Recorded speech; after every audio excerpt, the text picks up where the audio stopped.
За почеток, Јанковски, верувам дека го проследивте филмот "Добре дојдовте во Норвешка", кој е дел од циклусот филмови "Солидарно со бегалците", кои се емитуваат на Телма. Кои се вашите првични впечатоци? Станува збор за мощно и интересен филм, кој што е актуелен во однос, се разбира, на темата за бегалците, со која што сега се соочуваме поексплицитно во изминатите еден месец после војната во Украина. Значи, станува збор за филм кој што се обидува и мислам дека мощно и успешно успева да ги наруши стереотипите за нашето сваќање на другите, за нашето сваќање на поединецот, за односот помеѓу поединецот, индивидуалното и колективното. Од една страна тоа е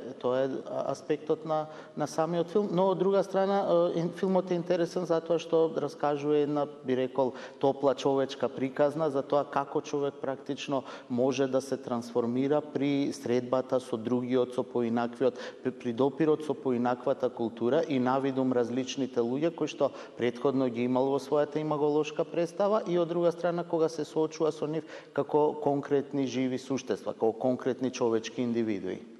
Во ова време и време, кои се стереотипите и предрасудите кои се разоткриваат низ овој филм, а за кои што сметате дека за жал не успеавме со нив да се избориме ниту денес? Многу добро кажавте дека практично целиот филм се базира врз таа идеја. Како практично денешниот човек се соочува со стереотипите за различноста и другоста. Првиот стереотип кој што го нарушува филмот или кој што го деконструира филмот е тоа дека другиот, без разлика дали станува збор за бегалци, без разлика дали станува збор за некои имагинарни други,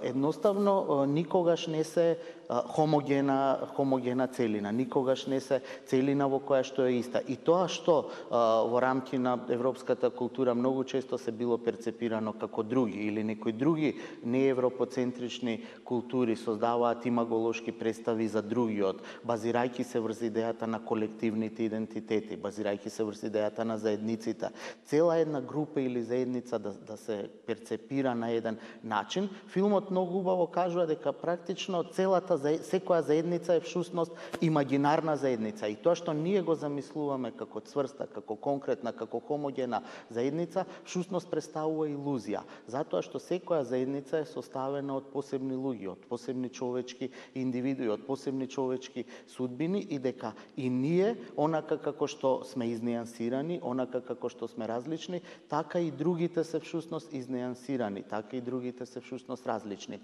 Цела во оваа концепција за концепцијата за другиот, без разлика дали станува збор за бегалци или за некоја друга група, всушност потекнува од суштинската потреба на човекот да поедноставува. А поедноставувањето секогаш е поврзано со стереотипот. А стереотипот секогаш е поврзан со идејата на сопоставување, на правење разлика помеѓу нас и другите. Филмот ја разоткрива и важноста на меѓукултурниот диалог, стравот од другиот, стравот од неизвестноста при средбата со другиот. Меѓутоа, она што е интересно во филмот "Добре дојдовте во Норвешка", се разоткрива стравот не само на оние кои што се домаќини, кон странците, во овој случај кон бегалците, туку стравот и неизвестноста при средбата со другиот кој што е присутен и меѓу самите бегалци во оној момент во кој тие треба да одлучат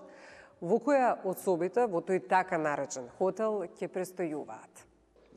Тоа е поврзано со идејата дека практично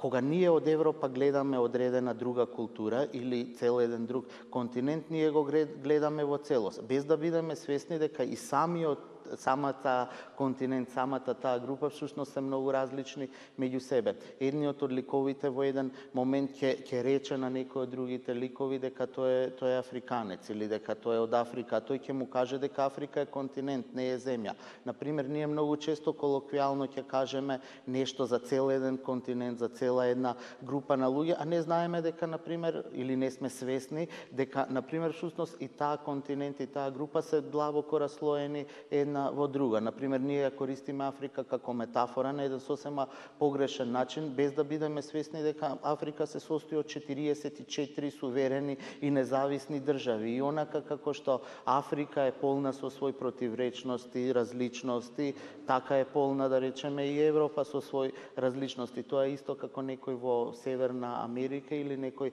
во Азија да рече дека некој е Европа или дека е некој европјанец. А самите ние знаеме колку во рамки на сами европски региони има разлики и суптилности, а не па во однос на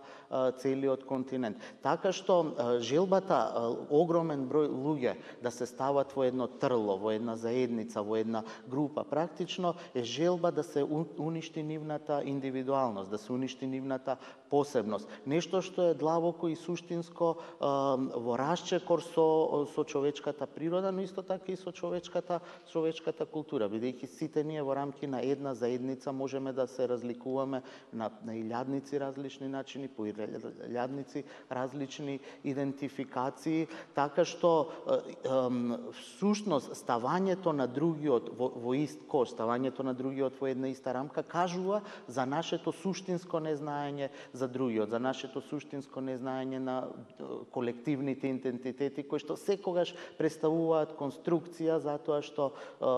треба од стотици, илјадници, милиони бегалци всушност се конструира една група како бегалци, а тие се многу различни меѓу себе, доаѓаат од различни економски средини, имаат различни преокупации, на различно образовно ниво се, како што и во филмот се гледа експлицитно, припаѓаат на различни конфесии и така натаму. И тие ситуации најчесто се разоткриваат и низ хуморот кој што е присутен низ овој филм. Да, станува збор за одличен, суптилен, црн хумор во кој што режисерот и сценаристот на филмот мощне, умешно, практично ни ги разоткрива илузиите во кои што речиси сите одликови те постојат, на тој начин што не коментира премногу, туку не остава практично од нивните однесувања и од нивните диалози да сватиме како малку по малку нивните светови се распрснуваат. Во тој контекст филмот е мощно интересен затоа што сите ликови кои што функционираат во филмот, без разлика дали станува збор за домашните норвежани на кои што им доаѓаат некои странци за да живеат таму или да нарушат нешто во врска со нивната екзистенција, и без разлика за бегалците кои што се прикажани не како хомогена група, туку како хетерогена група, практично во спојот со другиот се менуваат. И тоа е една убава практично поента, убава идеја, убава визија на филмот, дека практично нашите илузии кои што се погрешни се распрснуваат токму во спојот со другиот и во можноста другиот пред се да го видиме како човек, како посебно човечко суштество. Дури и просторот кој што е наменет за бегалците разоткрива недостиг на сочувство за оние кои во дадениот миг не по своја вина го изгубиле сопствениот дом. Да, многу убаво забележавте дека на некој парадоксален начин е представен така наречениот хотел или бегалски камп, зависи од која перспектива ќе биде погледнато. Од друга страна, станува збор на почетокот за некоја сликан во норвешка природа со снег, со некоја полуидилична природа и пейзажи, кои што од една страна може да делуваат привлечно и интересно, особено за окото на европеецот кој што ги гледа тие чисти, едноставни, сведени навидум минималистички линии, а од друга страна па поетиката на просторот на внатрешниот простор функционира на друго рамниште. Просторот е пренатрупан со предмети, постојано се инсистира на таа пренатрупаност на различни елементи, монтажни бараки, дека практично единствениот излез на тие луѓе кои што се наоѓаат во тој простор е можноста преку телевизијата да допрат до надворешниот свет и можеби играјќи на PlayStation да направат некоја мала задоволство на излегување од секојдневната монотонија. Тоа е поврзано и со привилегијата на погледот. Практично, оној кој што гледа или оној кој што го одредува местото на другиот, секогаш ја има привилегијата да диктира со моќта, да диктира практично со тоа што другиот ќе направи и како ќе биде поставен во одредена рамка. Така што дури има и едно место на кое што самите бегалци велат ова е диктатура. Начинот на кој што функционира тој бегалски камп, да кажам. Да, затоа што практично тој бегалски камп треба да биде уреден според некои правила од закон кои што се правила на функционирање на одреден живот. А сите ние знаеме дека практично една од суштинските работи на животот е слободата. Животот се раѓа во оној момент кога практично човечката индивидуа ќе ја освои слободата и животот се раѓа во оној момент, индивидуата станува индивидуа во оној момент кога ќе го напушти колективното и ќе дојде до личното, а колективното и слободарското практично се постигнуваат кога човекот ќе му биде дозволено да живее надвор од рамката, надвор од правилата што некој друг му ги поставил како концепција за живот, па дури и на ниво на начин на кој што е уреден просторот. Филмската уметност, музиката, литературата многу пати низ историјата до денес ги загатнаа сите аспекти на траумите со кои се соочуваат бегалците. Меѓутоа, за жал имам чувство дека малкумина имаат слух за тие трауми низ кои што менуваат бегалците. Мислам дека причината за ова лежи во три аспекти. Прво, живееме во релативно егоистично време во кој што некако како индивидуата да е натерана, присилена да биде егоистична, да биде насочена кон себе си. И тоа време истовремено, иако се залага за концептот на сочувство, се залага за концептот на емпатија, ни се чини дека нашата емпатија завршува во оној момент кога ќе заврши прилогот на телевизија за некоја трагедија што се случила, за некоја животна приказна што се случила. Едноставно тоа сме научени да го гледаме како дел од шоуто на медиумите и од медиумскиот спектакл и едноставно многу малку се инсистира на тоа емпатија која што тера на активност, која што предизвикува нешто да направиме. Многу почесто се соочуваме со слики на ужасот кои што повеќе ја анестезираат нашата желба и мог да действуваме, да направиме нешто, отколку што не тераат тоа да го направиме. Од друга страна, мислам дека е клучен аспект е во образованието. Мислам дека образовните системи мора да функционираат на тој начин што децата уште од најмала возраст да се учат на концептот на разбирање на другиот, на разбирање на различноста, учење на сите овие елементи кои што ги рековме, дека другиот никогаш не е стереотип, туку секогаш представува живо суштество од крв и месо. И третиот аспект што може би исто така е поврзан со ова е тоа дека некако современото општество и начинот на живот што го живееме не прави да се чувствуваме премногу немокни нешто суштински да промениме во врска со пошироката општествена екзистенција.